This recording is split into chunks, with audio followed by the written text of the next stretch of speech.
नमस्कार स्टूडेंट्स, आप सभी का मेरे YouTube channel bright Ramanujan classes में स्वागत है।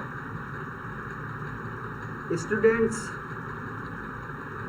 उम्मीद करता हूँ कि आप सभी लोग अच्छे होंगे और मैं भी यहाँ अच्छा हूँ।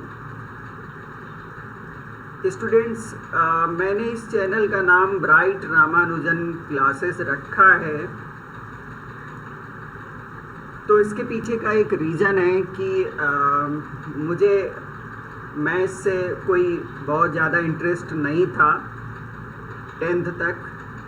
इसके बाद मजबूरी में मुझे मैथ्स से MSc मैथमेटिक्स से करना पड़ा और मुझे इंटरेस्ट आया जब मैंने श्री निवास रामानुजन साहब के बारे में सुना और जाना। इसके बाद उनको पढ़ा, उनके मैथमेटिक्स में योगदान के बारे में पढ़ा। विश्वविख्यात मैथमेटिशियन हुए, भारत में नहीं उनका पूरे वर्ल्ड में नाम हुआ। मैथमेटिक्स में उन्होंने कई सारी खोजें करी, नंबर के बारे में, नंबर्स को ऐड करना, फास्ट कैलकुलेशन, सीरीज़ को ऐड करना, एटसेट्रा कई चीज़ों उन्होंने बताई जो हम अगले लेक्चर में लेके आएंगे। अब हमने आपको बता ही दिया कि रामानुजन क्लासेस हमने रखा, तो रामानुजन साहब से हम प्रभावित हुए बहुत ज़्यादा। और क्योंकि ये बचपन में बहुत ज़्यादा टैलेंटेड नहीं थे, लेकिन इन्होंने अपनी मेहनत के दम पर, कर्म के बदौलत, क्योंकि गीता में बोला गया है, भगवान कृष्ण ने बोला है कि कर्मण्येवाधिकारस्ते मा फलेषु कदाचन। तो हमारे अधिकार क्षेत्र में बस केवल कर्म आता है, और अगर आप कर्म करेंगे तो होगा क्या कि आपको कर्म करने से आपका जिस तरीके के आप कर्म कर रहे हैं उसका प्रतिफल आपको ईश्वर जरूर देता है। एक न एक दिन ऐसा आएगा जब आपको प्रतिफल मिलेगा। तो मैंने भी इनको फॉलो किया और मैंने देखा कि मैं बहुत ज़्यादा नाम तो अभी तक नहीं कमा पाया हूँ, लेकिन मैं जहाँ भी गया अपने स्टूडेंट्स के द्वारा, जहाँ भी गया और उसके बाद वापस आ गया, तो स्टूडेंट्स ने मुझे याद किया और जो सम्मान दिया मैं आज भी उनको याद करता हूँ। तो स्टूडेंट्स, मैंने विचार किया कि जब मैंने इस चैनल का नाम श्री रामानुजन के नाम से रखा है, तो उनके बारे में आप तक उन्होंने क्या क्या किया, कौन कौन सी उन्होंने उपलब्धियां हासिल करी, उन सबको आप तक प्रस्तुत करें, जिससे आप उससे लाभान्वित हों और आप उनसे कुछ सीखें। तो आज की इस लेक्चर में बच्चों, हम रामानुजन साहब की एक अमेजिंग नंबर, जिसको हम मैजिक नंबर से भी जानते हैं, रामानुजन नंबर के नाम से भी जानते हैं, हम उसको रामानुजन हार्डी नंबर के नाम से भी जानते हैं, टैक्सी कैब नंबर के नाम से भी जानते हैं। तो मैं अनु शुक्ला आज आपको इस अमेजिंग नंबर के बारे में बताने जा रहा हूँ। आपने सुना भी होगा पहले, तो इसकी हम हिस्ट्री के बारे में बात करेंगे। हिस्ट्री ऑफ मैजिक नंबर, इस नंबर की हिस्ट्री क्या थी उसके बारे में बात करेंगे। रामानुजन हार्डी नंबर क्यों कहा जाता है, टैक्सी कैब नंबर इसे क्यों कहते हैं, इसके बारे में हम आपको एक्सप्लेन कर रहे हैं। बच्चों, हुआ क्या कि एक बार श्री रामानुजन साहब बहुत ही ज़्यादा बीमार थे और वो उस समय लंदन में थे और वो एक हॉस्पिटल में एडमिट थे, इलाज चल रहा था। तो उनका हालचाल लेने के लिए उनके फ्रेंड, जो इंग्लैंड के और वर्ल्ड फेमस मैथमेटिशियन थे, GH हार्डी साहब, उनसे मिलने आए और उन्होंने उनसे हालचाल पूछा। श्री निवास साहब ने भी हार्डी साहब से उनका हालचाल लिया, पूछा आप कैसे आए हो, तो उन्होंने बताया टैक्सी से आए हैं। तो आप, क्योंकि ये मैथमेटिशियन थे, इनके दिमाग में कैलकुलेशन और जो तर्क है वो चलता रहता है, तो उन्होंने पूछा कि टैक्सी का नंबर क्या था साहब बताइए। तो हार्डी साहब ने बताया कि जो टैक्सी का नंबर था वो एक ऑड नंबर था और वो आपके लिए लकी नहीं है, इसलिए मैं उसको आपको नहीं बता सकता हूँ। तो रामानुजन साहब मैथमेटिशियन थे, उन्होंने कहा नहीं नहीं आप बताइए क्या नंबर थी, मैं जानना चाहता हूँ। और ये बड़े शार्प माइंड के थे दोनों लोगों ने नंबर सिस्टम के बारे में बहुत ही ज़्यादा रिसर्च किया है। और उन्होंने जो थ्योरम्स लिखी हैं, रामानुजन साहब की बहुत सारी थ्योरम्स हैं जो आज भी उन पे रिसर्च किया जा रहा है और लोग उसमें थीसिस प्रस्तुत करते हैं। कई सारी थ्योरम्स इनकी अभी प्रूव नहीं हो पाई हैं।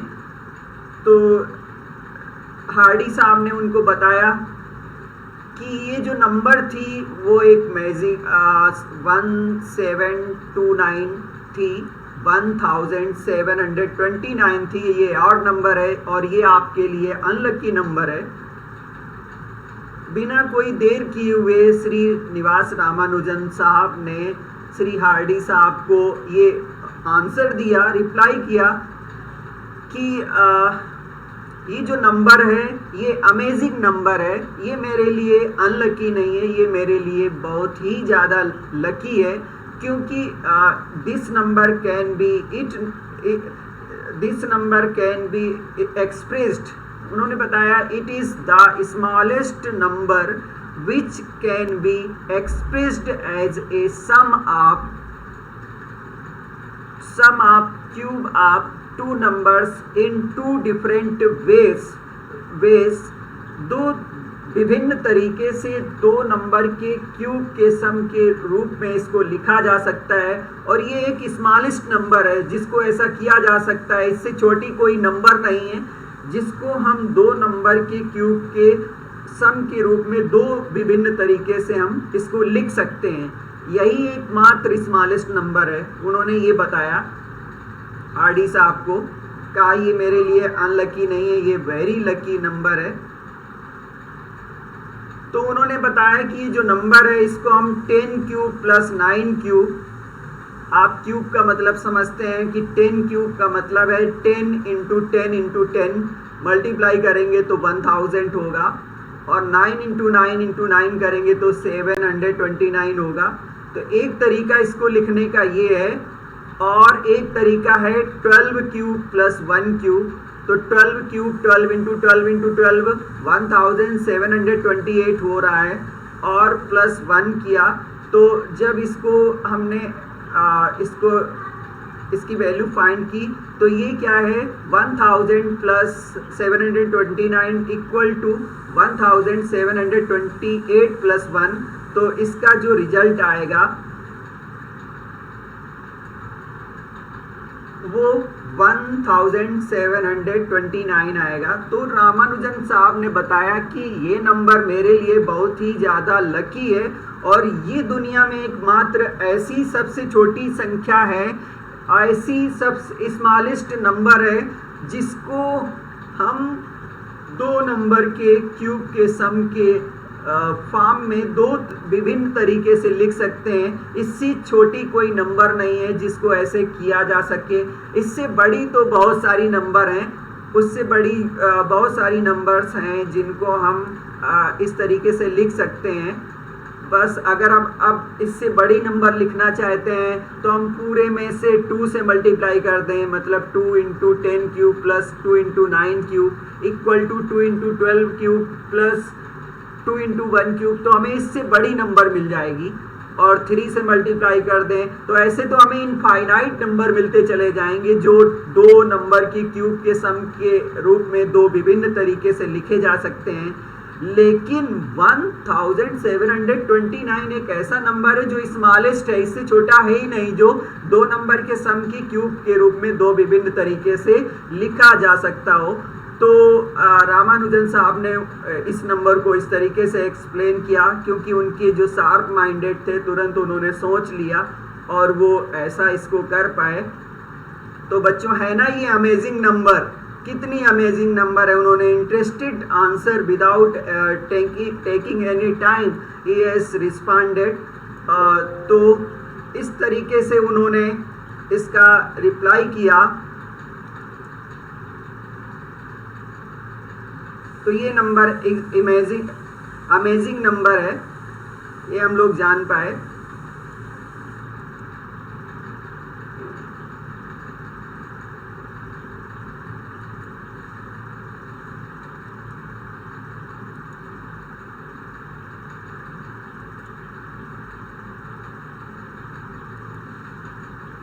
तो बच्चों, हम आज के लिए इतना ही। अगले लेक्चर में हम इनकी और भी हिस्ट्री लेके आएंगे।